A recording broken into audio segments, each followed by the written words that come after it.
Hi, ഒരു തക്കാളിക്കറി ഉണ്ടാക്കിയല്ലോ. തക്കാളി, ഇഞ്ചി വെളുത്തുള്ളി മുളക്, സവാള, പിന്നെ വേപ്പില, മല്ലിയില വേണമെങ്കിൽ ഇടാം. എനിക്കിഷ്ടമുള്ളത് കൊണ്ട് ഞാൻ ഇടുവാണ്. എണ്ണ ഒഴിച്ചു. ജസ്റ്റ് ഇതിപ്പോൾ നല്ലപോലെ പുകയുന്നുണ്ട്. ഒന്ന് ജസ്റ്റ് ലോ ഫ്ലെയിമിൽ ഇട്ടേക്കാം.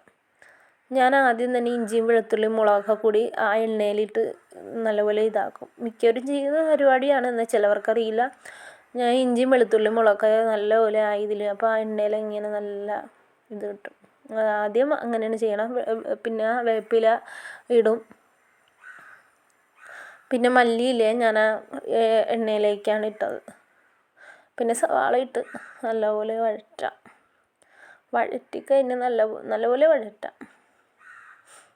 ഒരുവിധം വഴറ്റിക്കഴിഞ്ഞ് ഞാൻ മഞ്ഞപ്പൊടി മുളക് പൊടി, തക്കാളിക്ക് പ്രത്യേകിച്ച് പറയേണ്ട ആവശ്യമില്ലല്ലോ. പിന്നെ ചിലവർ കുരുമുളക് പൊടി ഇടും.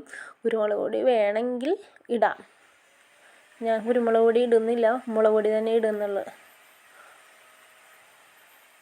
പിന്നെ അത്യാവശ്യം നല്ലപോലെ തന്നെ ഇളക്കുക. ഇളക്കി കഴിഞ്ഞ് ഉപ്പിടുക.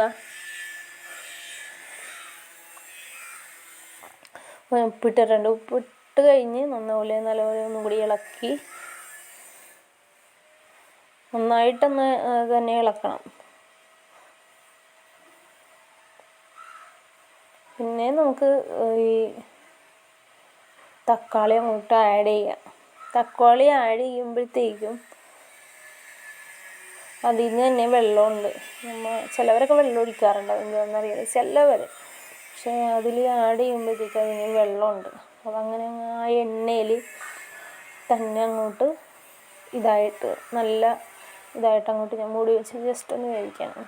അതിൻ്റെ ഇടയ്ക്ക് ഞാൻ ചാള വറുക്കാനുള്ള പരിപാടിയില്ല. അപ്പോൾ അതിലും ഞാൻ ഇതേപോലെ ഇഞ്ചി ഇടാറുണ്ട്. ഞാൻ എണ്ണയിൽ എപ്പോഴും ഇഞ്ചി ഇട്ട് വറുക്കാറുണ്ട്. അപ്പോൾ ആ ഒരു എണ്ണയിൽ ആ ഒരു ഫ്ലേവർ കിട്ടട്ടെ എന്നും പറഞ്ഞിട്ടാണ് ഞാൻ അങ്ങനെ ഇഞ്ചി ഇടണം. ചാള